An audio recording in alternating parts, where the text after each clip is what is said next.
अस्सलाम वालेकुम स्टूडेंट्स, क्या हाल चाल है। उम्मीद करता हूँ आप बढ़िया होंगे और तैयारी ज़बरदस्त चल रही होगी। जैसा आपको पता है हमारा चैप्टर 3 चल रहा है फ्रॉम क्लास 10th मैथमेटिक्स। आज का हमारा टॉपिक है graphical method of solution of pair of linear equation. ठीक है, प्रीवियसली हमने देखा कि ग्राफिकली कैसे रिप्रेजेंट किया था हमने लीनियर इक्वेशंस को, वो हमने देखा था। पेयर ऑफ लीनियर इक्वेशन का मतलब दो लीनियर इक्वेशंस को हमने ग्राफिकली रिप्रेजेंट किया था। आपको पता है कि लीनियर इक्वेशन का ग्राफ हमेशा स्ट्रेट लाइन होता है। यहां पर हम ग्राफिकल मेथड यूज करेंगे सॉल्यूशन निकालने के लिए। तो अगर आप हमारे चैनल पर नए हैं तो प्लीज चैनल को सब्सक्राइब करके बेल आइकन का बटन जरूर दबा देना। चलिए शुरू करते हैं IM क्लासेस की अगली class.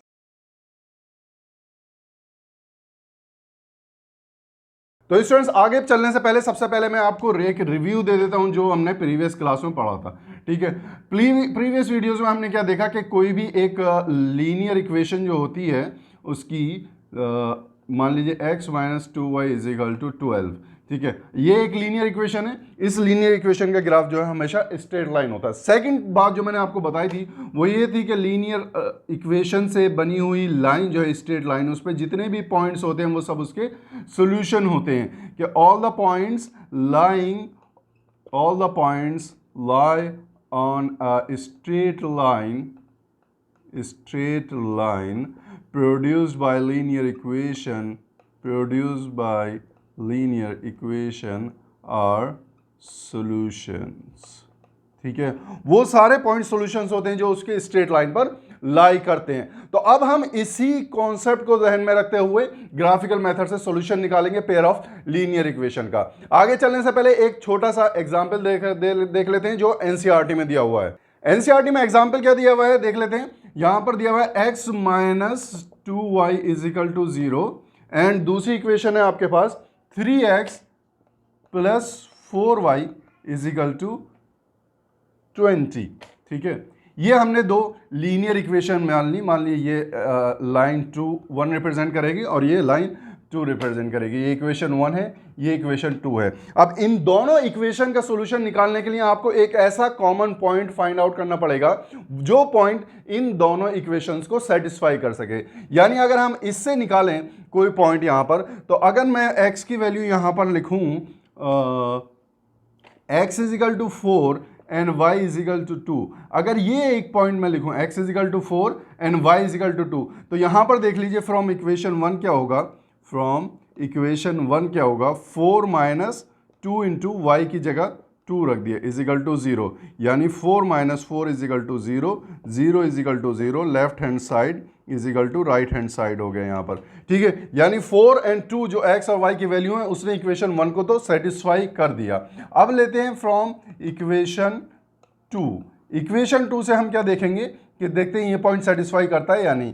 3 into 4 plus 4 into 2 is equal to right hand side हमारे पास 20 है, तो ये क्या हो गया 12 plus 8 is equal to 20, it means 20 is equal to 20, left hand side is equal to right hand side. तो हमने यहाँ पर ये डिसाइड किया कि ये जो पॉइंट है x एंड y यानी 4 एंड 2, ये पॉइंट एक ऐसा कॉमन पॉइंट है जो इस लाइन पर भी लाई कर रहा है, लाइन 1 पर, और लाइन 2 पर भी लाई कर रहा है। अगर मैं यहाँ पर ये लिख दूँ यहाँ पर कि 4 and 2 is common point for line 1 and line 2। Line 1 and line 2 का एक कॉमन पॉइंट है जो दोनों पर लाई कर रहा है, यानी ये दोनों का सॉल्यूशन है, क्योंकि इस पॉइंट पर आपका क्या हो गया, दोनों यहां पर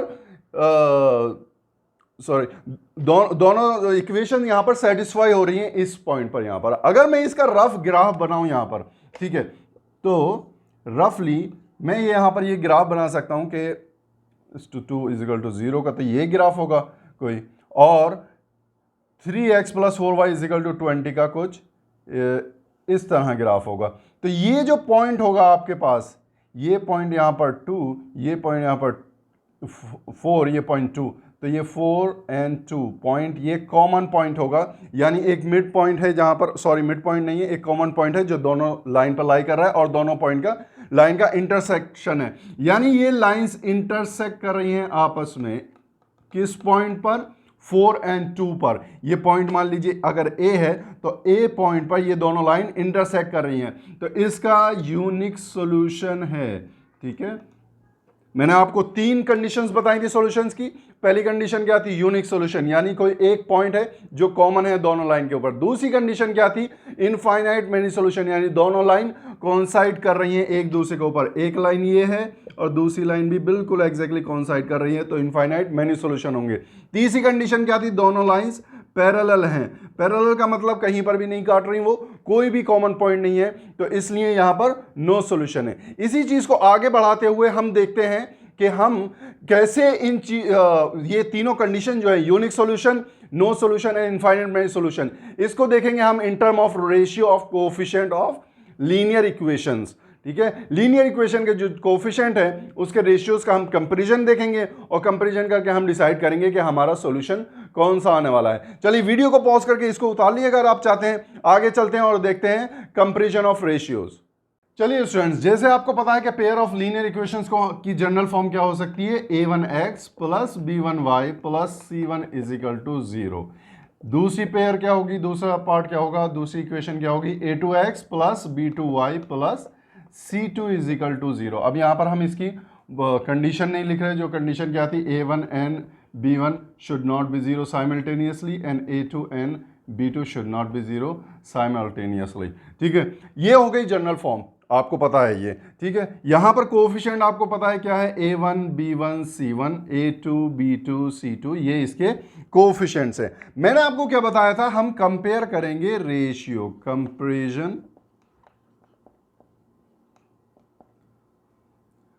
या हम इसको ऐसे लिखते हैं, comparing ratio of coefficient. Coefficient का जो रेशियो है वो हम कंपेयर करेंगे और कंपेयर करने के बाद हम डिसाइड करेंगे कि कौन सा सॉल्यूशन होगा इन दोनों इक्वेशंस का। तो आपको पता है कि सॉल्यूशन के कितने केसेस हैं, सॉल्यूशन कितने टाइप के हैं, ये आप यहां पर जानते हैं। फर्स्ट टाइप क्या है आपका? Unique solution. ठीक है, यूनिक सॉल्यूशन कब होता है? यूनिक सॉल्यूशन होता है जब लाइन इंटरसेक्ट कर रही है। ठीक है, इंटरसेक्टिंग लाइंस हैं आपके पास। ये पहला हो गया। सेकंड क्या हो गया आपके पास? सेकंड हो गया infinite many solution. Infinite many solutions, ये सॉल्यूशन कब होता है? जब लाइन कोइंसाइड्स कर रही है। ठीक है, कोइंसाइड लाइन। थर्ड क्या हो गया सॉल्यूशन आपके पास? नो सॉल्यूशन, कोई सॉल्यूशन नहीं है दोनों लीनियर इक्वेशन का, कोई कॉमन पॉइंट नहीं है, कोई भी लाइन ऐसा पॉइंट नहीं है जो दोनों पर लाई करे। तो ये सॉल्यूशन कब होता है? जब लाइंस आपकी पैरेलल होती हैं, पैरेलल लाइंस के लिए।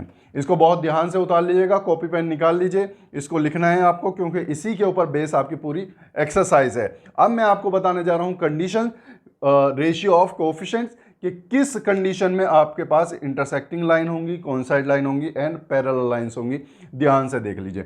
अगर आपके पास ratio a1 divide by a2 is not equal to b1 divide by b2 है, अगर रेशियो आपके पास coefficient of x and coefficient of x of another equation, ठीक है, ये वाला ratio b1 divide by b2 के इक्वल नहीं है, आगे चाहे कुछ भी हो, c1 c2 हम अभी नहीं देख रहे, आगे चाहे कुछ भी हो, तो आपका लाइन जो है इंटरसेक्टिंग लाइन होंगी और कोई ना कोई यूनिक सॉल्यूशन उसका जरूर होगा। कोइंसाइड लाइन कब करेंगी? जब आपके पास a1 divide by a2 is equal to b1 divide by b2 is equal to c1 divide by c2, यानी ये तीनों रेशियो आपके इक्वल हैं। तीनों रेशियो जब आपके इक्वल हैं तो लाइन एग्जैक्टली एक दूसरे के ऊपर कोइंसाइड करेंगी और इनफाइनाइट मैनी सॉल्यूशन होंगे। थर्ड कंडीशन क्या होगी? आपके पास स्टार्टिंग के दो रेशियो तो इक्वल हैं, यानी a1 divide by a2 is equal to b1 divide by b2 है, but c1 divide by c2 नहीं है। थर्ड रेशियो जो है c1 डिवाइड बाई c2 वो इक्वल नहीं है। इस कंडीशन में क्या होगी? लाइंस आपकी पैरेलल होंगी और कोई भी सॉल्यूशन नहीं होगा। ये सिर्फ 3 कंडीशंस आपको याद करनी है। इन तीनों कंडीशंस के ऊपर आपके एमसीक्यूज बहुत ज्यादा आने वाले हैं और इन 3 ही कंडीशंस के ऊपर बेस हम आगे क्वेश्चंस करने वाले हैं। तो इसको ध्यान से देख लीजिए। एक बार मैं आपको फिर बता देता हूं, सॉल्यूशंस 3 तरह के होते हैं, जैसे हम पहले डिस्कस कर चुके हैं। यूनिक सॉल्यूशन, जहां पर लाइन इंटरसेक्ट करती हैं और उसमें रेशियो क्या होता है कोएफिशिएंट्स का? a1 divide by a2 is not equal to b1 divide by b2। दूसरा केस क्या है, infinite many solution. Infinite many solution कब होते हैं, जब लाइन कोइंसाइड करती है। लाइन कोइंसाइड कब करती हैं, जब आपके रेशियोज तीनों इक्वल होते हैं। नो सॉल्यूशन का मतलब लाइंस पैरेलल हैं। पैरेलल लाइंस कब होती हैं, जब पहले के दो सॉल्यूशन जो दो रेशियो वो इक्वल है और थर्ड रेशियो नॉट इक्वल है, यानी a1 divide by a2 is equal to b1 divide by b2 and c1 divide by c2 is not equal. ठीक है, अब एक और चीज यहां पर ऐड कर देते हैं। जहां पर आपने देखा कि दो कंडीशन ऐसी हैं जहां पर सॉल्यूशन पॉसिबल है, चाहे इनफाइनाइट सॉल्यूशन है चाहे एक कोई पॉइंट है जो सॉल्यूशन है, जहां पर सॉल्यूशन पॉसिबल है उनको हम कहते हैं कंसिस्टेंट लाइन। ठीक है, और जहां सॉल्यूशन पॉसिबल नहीं है यानी नो सॉल्यूशन, उसको कहते हैं आप इनकंसिस्टेंट पेयर। इनकंसिस्टेंट, इसको कंसिस्टेंट लाइन और consistent pair, inconsistent line inconsistent pair भी कह सकते हैं। ठीक है, बस आपको याद रखना है कि कंसिस्टेंट कब होगा, जहां पर कोई ना कोई सॉल्यूशन है, या तो यूनिक सॉल्यूशन है या इनफाइनाइट मैनी सॉल्यूशन है। जहां पर नो सॉल्यूशन है, कोई सॉल्यूशन नहीं है, तो वो क्या है, इनकंसिस्टेंट पेयर है। तो स्टूडेंट वीडियो को पॉज करके इसको उतार लीजिए, अब आगे देखेंगे हम, और सारे एग्जाम्पल जितने भी एनसीईआरटी में एक्सरसाइज 3.2 के हैं सारे यहां पर सॉल्व करेंगे। चलिए स्टूडेंट्स, अब देखते हैं एग्जाम्पल 4 और उसका सॉल्यूशन। एग्जाम्पल नंबर 4 क्या कहता है, check whether the pair of equations. यहां पर इक्वेशन का पेयर दे रखा है आपको, example 4 NCERT class 10 chapter 3 exercise 3.2। आपको इक्वेशंस क्या दे रखी हैं, x plus 3y is equal to 6, एक इक्वेशन तो ये है आपके पास। सेकेंड इक्वेशन क्या है, 2x minus 3y is equal to 12। Second equation ये है।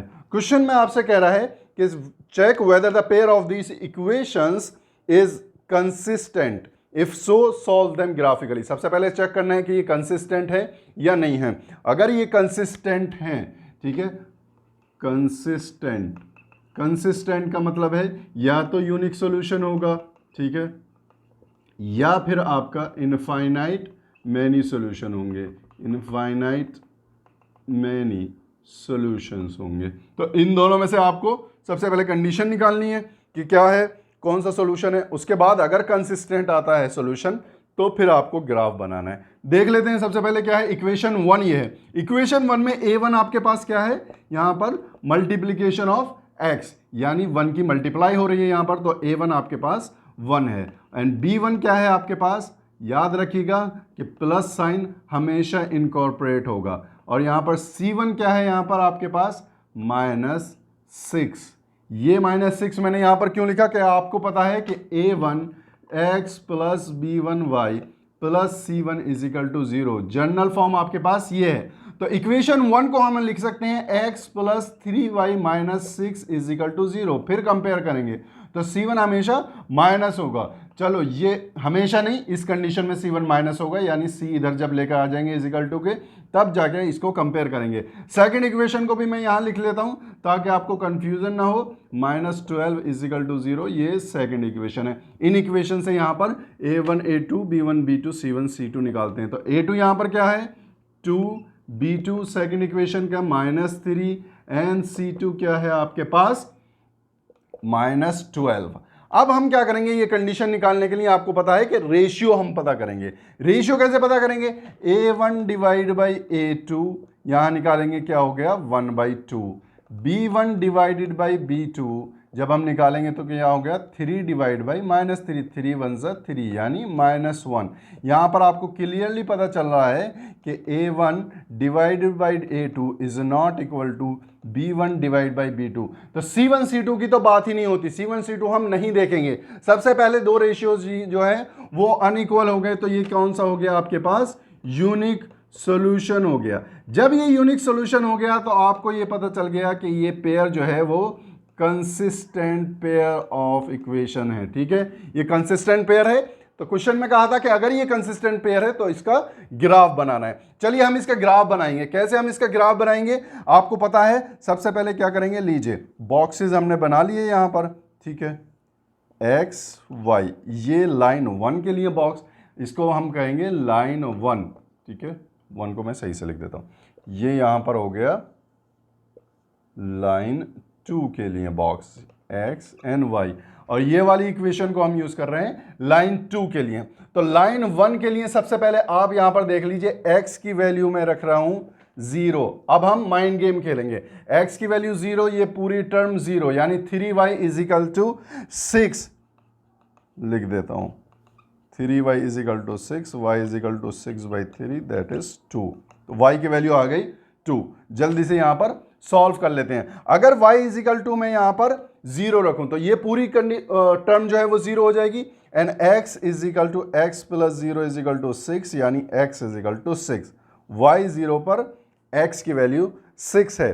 तो ये यहां पर हमारे पास 2 पॉइंट आ गए, इससे हम लाइन बनाएंगे आगे चलकर। चलिए लाइन 2 की बात अगर हम करें यहां पर, तो ये इक्वेशन आपके पास है।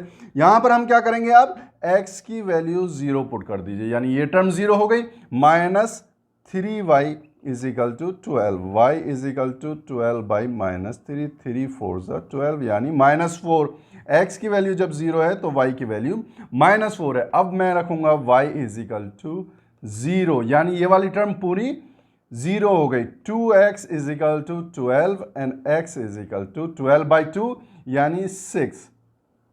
ठीक है, तो ये 60, यहां पर भी 60 और 0 2 एंड 0 -4। ठीक है, ये 2 लाइनें लेकर हम अब ग्राफ बनाएंगे। वीडियो को पॉज करके इसको उतार लीजिए, मैं ये ऊपर वाला मिटा दूंगा, ये बीच वाला एक्चुअली मैं मिटा दूंगा, और इन दोनों पॉइंट से हम ग्राफ बनाएंगे। चलिए स्टूडेंट्स, अब आगे चलते हैं और ग्राफ बनाते हैं। हमारे पास लाइन 1 से ये वाले पॉइंट्स आए थे 0 2 एंड 60, लाइन 2 से हमारे पॉइंट्स आए थे 0 -4 एंड 60। ये हमने ग्राफ बना लिया, सारी यूनिट जो है वो 1 यूनिट है। ठीक है, चलिए अब सबसे पहले लाइन 1 ड्रॉ करने की कोशिश करते हैं कि x आपका 0 है एंड y 2 है, तो ये वाला आपके पास पॉइंट है, यानी 0 2, ये आपके पास पॉइंट आ गया। सेकंड पॉइंट क्या आ गया आपके पास, x 6 है एंड y 0 है, सेकंड पॉइंट आपके पास यहां पर आ गया, यानी 6 0। अब अगर यहां पर लाइन अगर मैं अच्छी सी बना सकूं तो ये लाइन बनेगी। देखिए यहां पर बोर्ड पर लाइन जो है टेढ़ी मेढ़ी ही बनेगी, कोई आपके पास ग्राफ यहां पर मौजूद नहीं है, तो इससे आप इग्नोर करिएगा।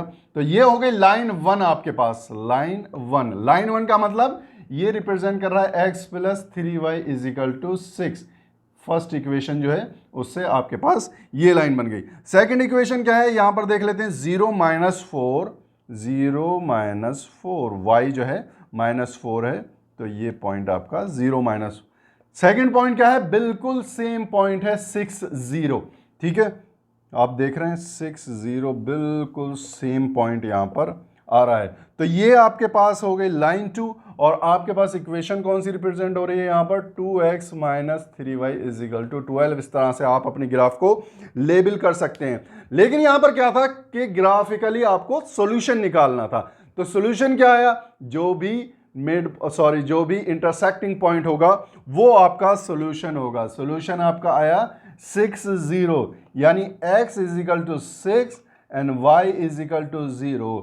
ये आपका सॉल्यूशन है इन दोनों इक्वेशंस के लिए। तो इस तरह हम ग्राफिकली रिप्रेजेंट करते हैं। सबसे पहले लाइंस को रिप्रेजेंट करने के बाद हम चेक करते हैं कि क्या सॉल्यूशन है। जो भी इंटरसेक्टिंग पॉइंट होगा वो यूनिक सॉल्यूशन होगा उस लाइन का, जब a1 divide by a2 is not equal to b1 divide by b2 होगा। तो ये आपने देख लिया सॉल्यूशन एक्सरसाइज 3.2 का एग्जाम्पल 4 का। चलिए अब आगे चलते हैं स्टूडेंट, चलिए एग्जाम्पल नंबर 5 देख लीजिए। एग्जाम्पल नंबर 5 काफी इंटरेस्टिंग है, बहुत ध्यान से देखिएगा। आपके पास सॉल्यूशन तो एनसीईआरटी में मौजूद है, लेकिन मैं आपको इसको एक्सप्लेन करूंगा कि इसके बारे में कैसे हम इसको हम डिस्कस करेंगे कंप्लीटली। एग्जाम्पल 5 क्या कहता है, graphically find whether the following pair of equations has no solution, unique solution और infinite many solution. Pair of equations क्या दे रखी हैं आपको, 5x - 8y + 1 is equal to 0, ये इक्वेशन 1 दे रखी है। सेकेंड इक्वेशन क्या है आपके पास, 3x - 24 divide by 5y + 3/5 is equal to 0, ये इक्वेशन आपके पास सेकंड दे रखी है। आपको पता करना है कि इन दोनों इक्वेशन में कोई सोल्यूशन है, नो सोल्यूशन है, यूनिक सोल्यूशन है और इनफाइनाइट मेनी सोल्यूशन है, ये आपको पता करना है। कैसे हम पता करेंगे, 2 तरीके हैं इसके। ठीक है, एक तरीका क्या है, सबसे पहले आप इसको कंपेयर कर लेंगे a1 a2 b1 b2 and c1 c2 में। यहां पर अगर मैं लिख लूं, यहां पर a1 इज इक्वल टू 5 होगा and b1 is equal to -8 होगा and c1 is equal to 1 होगा। a2 क्या होगा आपके पास, 3 एंड B2 क्या होगा -24/5 एंड C2 क्या होगा आपके पास 3/5। ठीक है, ये कंडीशन हो गई, ये आपके पास हो गए कोफिशिएंट। आपके पास कोफिशिएंट जब ये आ गए तो आप क्या करेंगे, अब रेशियो निकालेंगे, यानी A1 divide by A2। A1 divide by A2 क्या हो गया आपके पास 5 डिवाइडेड बाई 3। अब B1 डिवाइड बाई B2 जब हम निकालेंगे तो B1 क्या है आपके पास -8, B2 क्या है -24/5। माइनस से माइनस कट गया, इसको हम लिख सकते हैं 8 डिवाइड बाई 24/5। सिर्फ आपको समझ में आए इसलिए ये लिख रहा हूं, क्योंकि आप क्लास 10th में हैं तो डायरेक्ट भी कर सकते हैं, लेकिन कुछ स्टूडेंट्स जो है यहां पर हम वीडियोस बना रहे हैं, उन स्टूडेंट्स को भी माइंड में रखें जो इस तरह के भी कैलकुलेशंस में कंफ्यूज हो जाते हैं। तो आपको कंफ्यूज नहीं होना, हर तरह का सोल्यूशन यहां पे आपको मिलेगा। जब डिवाइड को मल्टीप्लाई में कन्वर्ट करेंगे तो नेक्स्ट नंबर का रेसिप्रोकल हो जाएगा, यानी 5/24। 8 1 ज़ा 8, 8 3 ज़ा 24, यानी 5/8। देखिएगा दोनों रेशियो अभी तक सेम आ गए। अब क्या करेंगे, C1 डिवाइड बाई C2 भी हम निकाल के देख लेंगे। 1 डिवाइड बाई 3/5, इसको भी हम लिखेंगे 1 डिवाइड बाई 3/5, यानी 1 मल्टीप्लाई बाई, जब डिवाइड मल्टीप्लाई होगा तो नेक्स्ट नंबर रेसिप्रोकल हो जाएगा 5 divide by 3। 1 into 5 5 divide by 3, तीनों रेशियो इक्वल हैं। A1 divide by A2 is equal to B1 divide by B2 is equal to C1 divide by C2।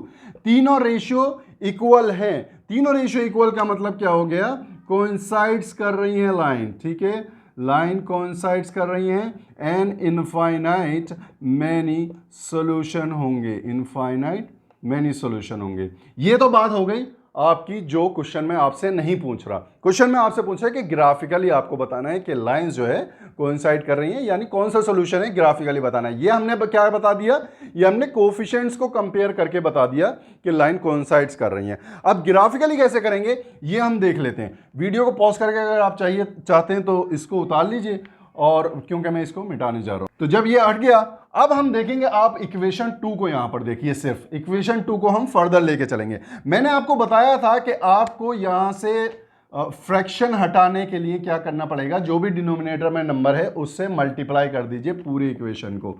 Multiply equation 2 by 5 से जब multiply करेंगे तो 5 into 3x minus 5 into 24/5 y plus 5 into 3/5 is equal to 5 into 0।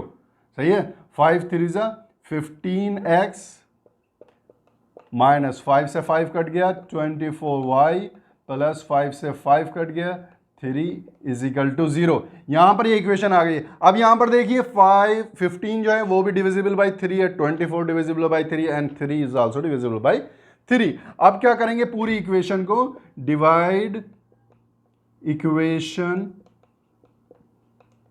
By 3 से इसको पूरे को divide करेंगे। 15 को 3 से डिवाइड करेंगे क्या आएगा आपके पास 5x, 24 को डिवाइड करेंगे क्या आएगा आपके पास -8y, प्लस 3 डिवाइड बाई 3 आपके पास 1 आ जाएगा, 0 डिवाइड बाई 3 तो 0 ही होगा। अब मैं क्या करता हूं, इसको मान लेता हूं इक्वेशन 3।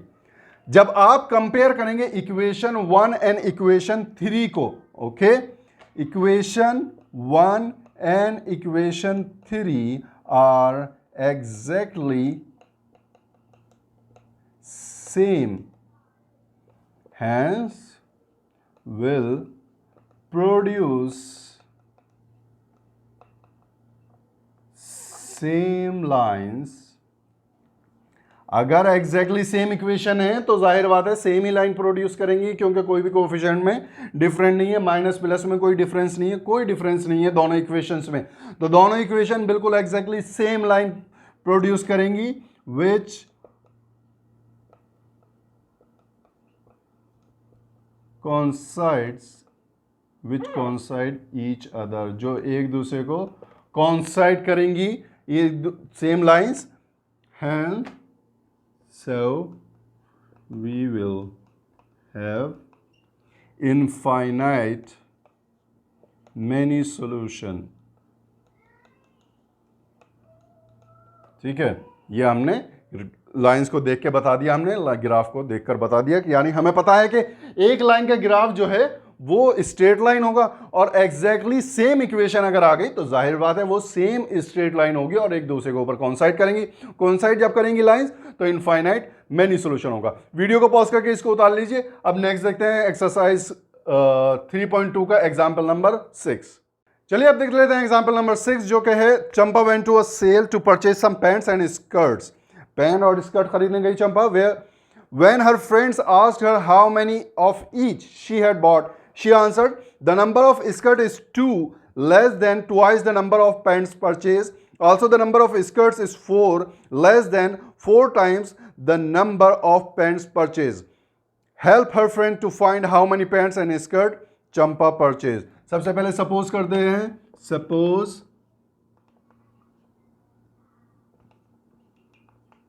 उसने पैंट्स खरीदी x एंड स्कर्ट खरीदी उसने y। ये सबसे पहले हम सपोज कर देंगे। पैंट्स x के बराबर हैं, number of pants and number of skirt जो है वो y के बराबर हैं। लेकिन चंपा ने अपने फ्रेंड को क्या बताया कि number of skirt is 2 less than, number of skirt is x का 2 लेस देन। जैसे जैसे क्वेश्चन में दे रखा है, ठीक है, वैसे वैसे आप पढ़ते रहेंगे और लिखते रहेंगे अपने कॉपी पर। 2 less than the number of 2 less than twice the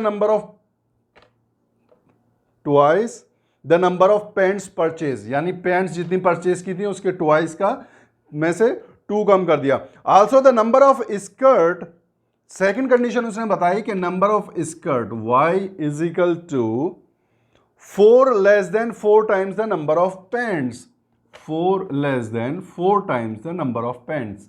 समझ में आ गया इक्वेशन कैसे बनाते हैं? इक्वेशन बनाने के लिए जैसे जैसे आप पढ़ते रहेंगे वैसे वैसे लिखते रहिए, ठीक है। तो अब यहां पर क्या करेंगे, ग्राफिकली हम पता करेंगे कि कितनी पैंट्स हैं कितनी स्कर्ट्स हैं। ग्राफिकली पता करने के लिए यहां पर इनका ग्राफ बनाएंगे सिंपली, ठीक है। ग्राफ कैसे बनाएंगे यहां पर हम देख लेते हैं। सबसे पहले मान लेते हैं हम x एंड y, इसको मान लेते हैं लाइन 1, इसको मान लेते हैं लाइन 2। अब हमें सॉल्यूशन निकालना है। हमें ये नहीं पता करना कि यूनिक सॉल्यूशन है, इनफाइनाइट मैनी सॉल्यूशन है या नो सॉल्यूशन है। हमें यहाँ पर सॉल्यूशन निकालना है, एक्स और वाई की वैल्यू निकालनी है।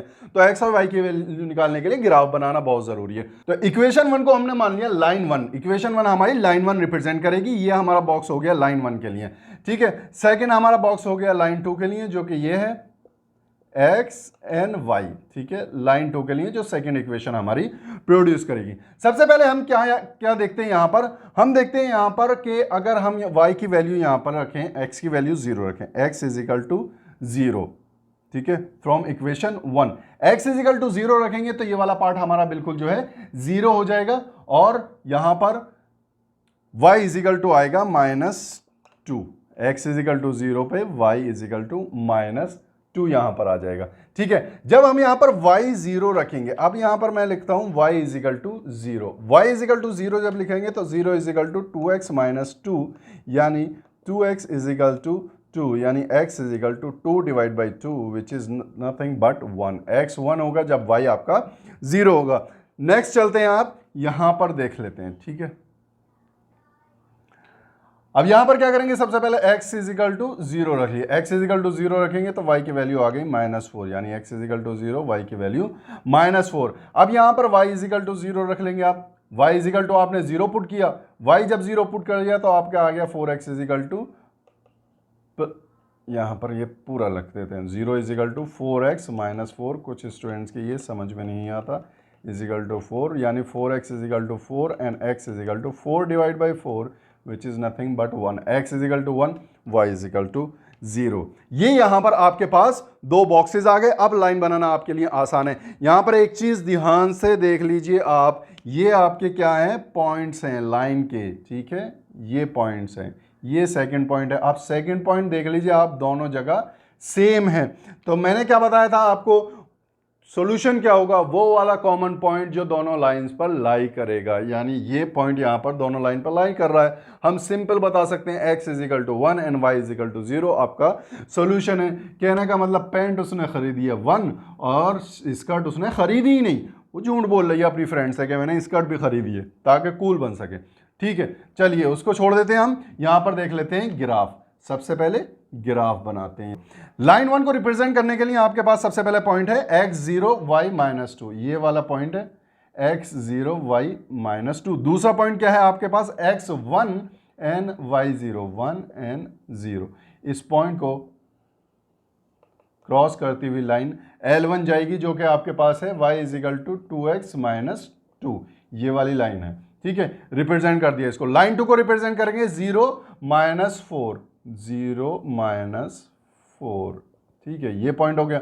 सेकंड पॉइंट क्या है, सेम है 1 and 0, तो इसको कट करती हुई ये लाइन जाएगी यहाँ पर, ये लाइन हो गई, ये हो गई आपके पास L2, तो इसको हम ये कह देते हैं, ये इसको रिप्रेजेंट कर रही है और लाइन 2 को रिप्रेजेंट कर रही है कौन सी इक्वेशन, y = 4x-4, ठीक है। तो आपके पास सॉल्यूशन क्या आ गया, जो कॉमन पॉइंट है, इंटरसेक्टिंग पॉइंट है यहां पर, ये वाला 1 and 0 is common point, hence x = 1 and y = 0। ये इसका सॉल्यूशन हो गया। मैंने यहां पर आपको यहीं से कंपेयर करके बता दिया था, ये इसका ग्राफ बना दिया, ग्राफ बना के आपने देखा कि कॉमन पॉइंट 1 and 0 आ रहा है, तो यही इसका सॉल्यूशन होगा। अगर आप चाहें तो इसको फर्दर वेरीफाई कर सकते हैं, 1 and 0 दोनों इक्वेशन में रख के आप देख लीजिए, सेटिस्फाई करेगा 100%। तो ये बात हो गई सारे आपका इंट्रोडक्शन की 3.2 का। नेक्स्ट वीडियो में हम देखेंगे एक्सरसाइज 3.2 और उसके सारे सॉल्यूशन। तो अगर आप हमारे चैनल पे नए हैं तो चैनल को सब्सक्राइब करिए और इस वीडियो को लाइक करिए और शेयर करिए अपने दोस्तों के साथ। चलिए मिलता हूं अगली वीडियो में नए कॉन्सेप्ट के साथ।